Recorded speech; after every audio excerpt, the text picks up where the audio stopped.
पास किया जाता है, भारत सरकार से टेकअप होगा।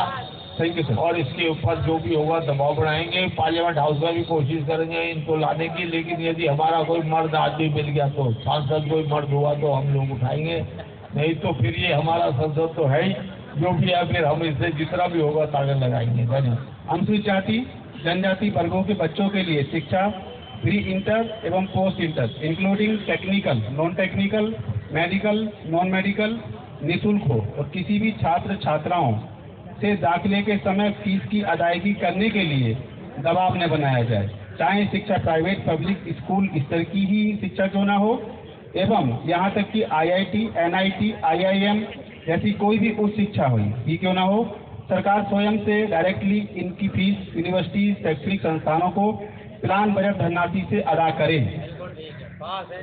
तो इसके बारे में कोई टिप्पणी वक्तव्य कोई देना चाहते हैं तो दे।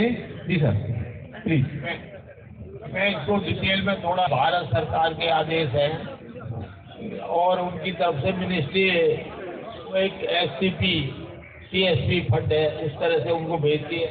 तो ये जो अभी तक जो स्कीम चल रही है वो pre matric post matric scheme है।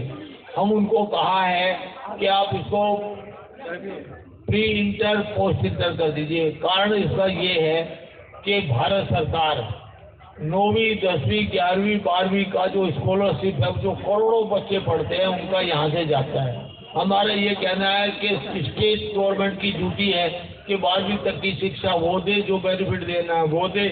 तो वो हम स्टेट को चाहते हैं, तो स्कीम का बदलाव हम ये कर रहे हैं कि इसको पोस्ट इंटर प्री इंटर दोनों कर दे। एक बात। दूसरी बात ये है कि जो हमारा स्कॉलरशिप 8वीं 9वीं 10वीं 11वीं 12वीं का जो स्कॉलरशिप है, वो सेंट्रल गवर्नमेंट जो पैसा है उस पैसे को हमारे हायर एजुकेशन वाले बच्चों को दे दे, क्योंकि जो 70% ड्रॉप आउट रेट है उसको कम करना है, तो हमारे बच्चों को टाइम से फीस मिल जाएगी। एक बात और रह गई थी जो मैं पहले बता रहा था, हमारे किसी भी लोगों को ये नहीं पता है कि आपके बच्चे की फीस वापस होती है। कितने बच्चों को पता है कि आपकी फीस रिइंबर्स होती है? आप चाहे सेंट जोसेफ में पढ़ाओ, किसी भी बड़े से बड़े सेंट स्टीफन में पढ़ाओ, कितनी जगह बच्चों को पढ़ाओ, लेकिन हमारे लोगों को पता है कि फीस वापस ले नहीं पाते।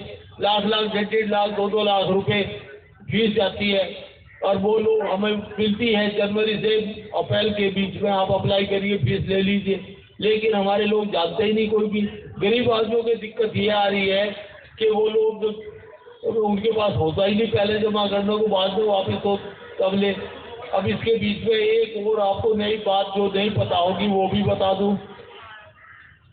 मथुरा के बारे में सब जानते होंगे। मथुरा में मेरे पास बच्चे आए, वहाँ 401 जिले के अंदर केवल मथुरा में 487 कॉलेज चल रहे।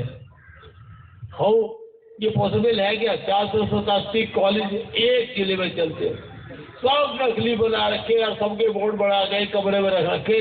जब भी कोई वो आता है फटाफट नट बोल्ट कस करके सब लोग बोर्ड बदल देते हैं।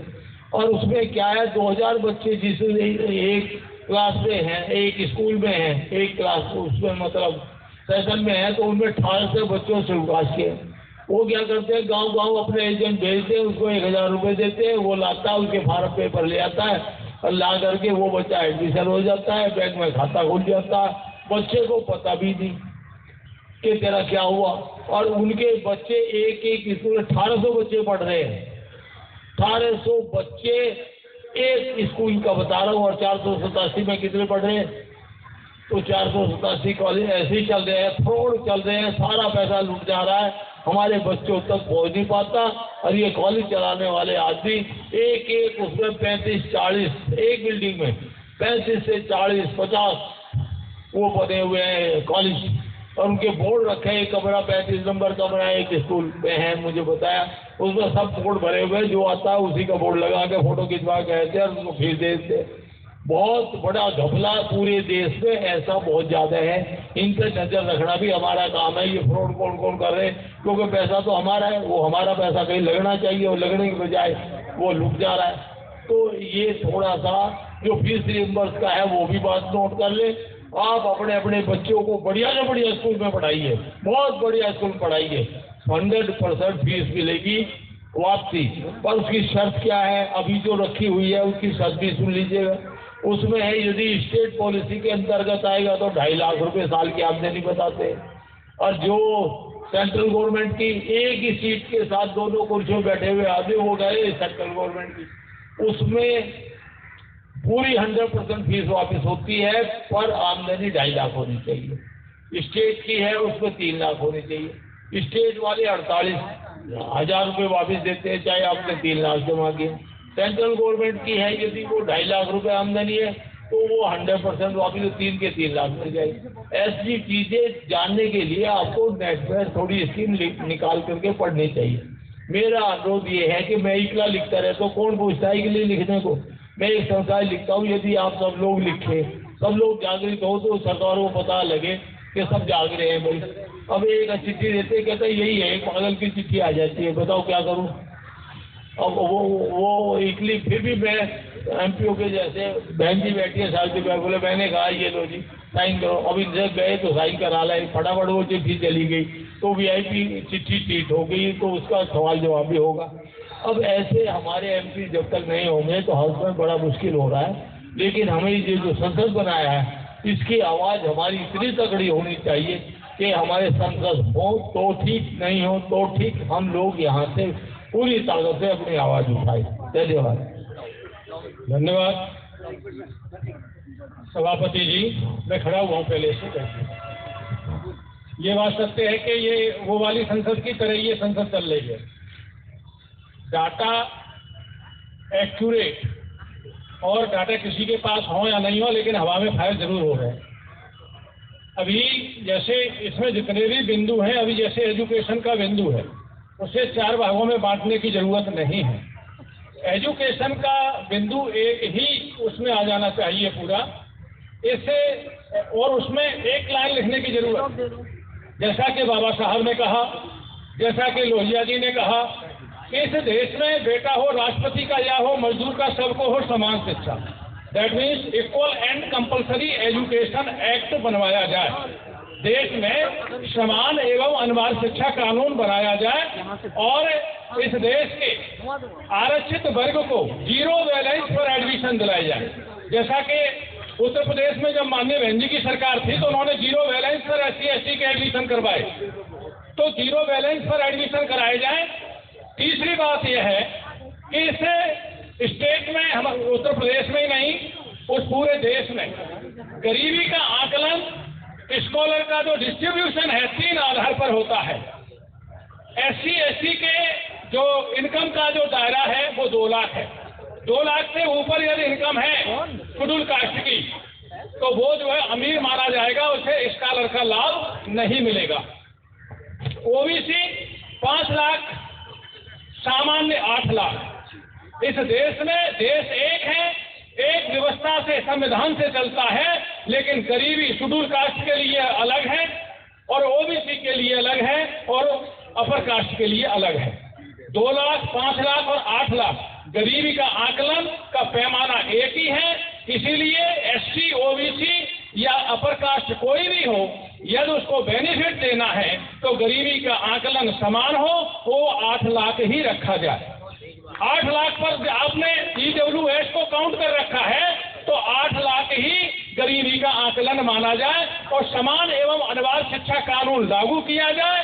SC/ST को 0 बैलेंस पर एडमिशन दिए जाए, चाहे वो एजुकेशन प्राइमरी से हायर एजुकेशन हो, टेक्निकल एजुकेशन हो, कॉमर्शियल एजुकेशन हो, कोई भी देश में एजुकेशन हो, किसी भी प्रकार की हो।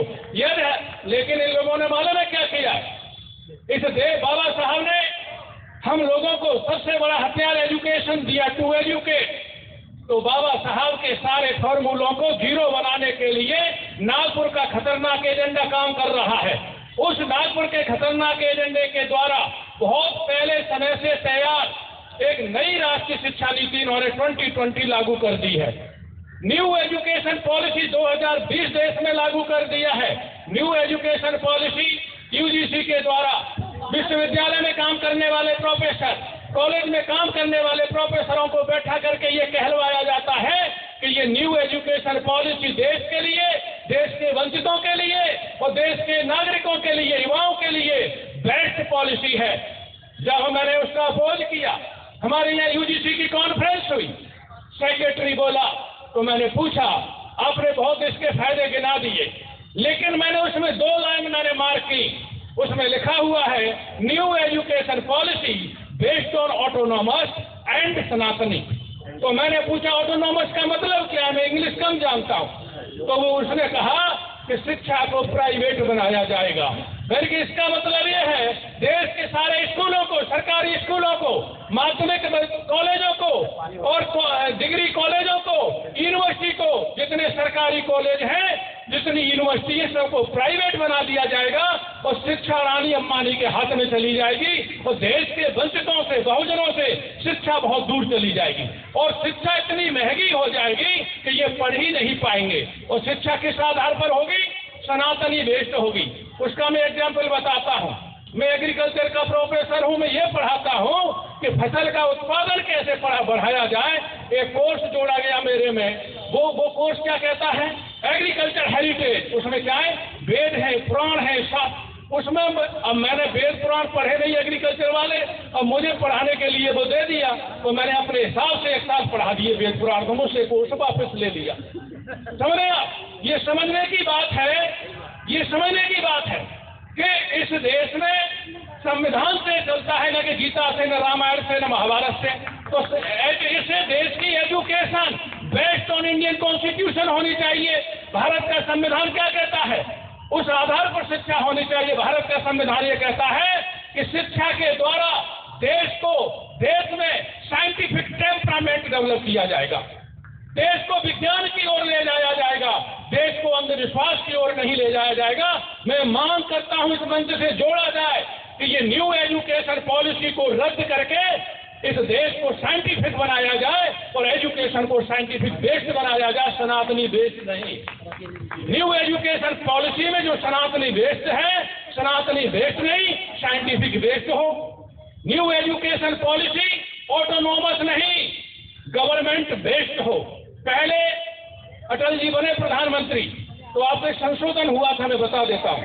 संशोधन ये हुआ था कि यदि 14 साल तक के बच्चे को फ्री एजुकेशन की जो बात थी, उसमें रेस्पॉन्सिबल गवर्नमेंट थी। संशोधन करके रेस्पॉन्सिबल कौन बना दिया गया? गार्जियन। गार्जियन को रेस्पॉन्सिबल बना दिया गया शिक्षा के लिए। गार्जियन नहीं, रेस्पॉन्सिबल गवर्नमेंट होनी चाहिए, क्योंकि इस देश के लोगों को शिक्षा और स्वास्थ्य देने का काम सरकार का है। इसीलिए जिसका काम है उसी को करना चाहिए। ये मेरा सुझाव है। शिक्षा में एक ही बिंदु को कम्युलेटिव करते हुए हमारा इसमें मांग होनी चाहिए। धन्यवाद। Thank you sir, thank you very much. Sir इस प्रस्ताव को आप लिखित में जरूर दे दीजिए प्लीज।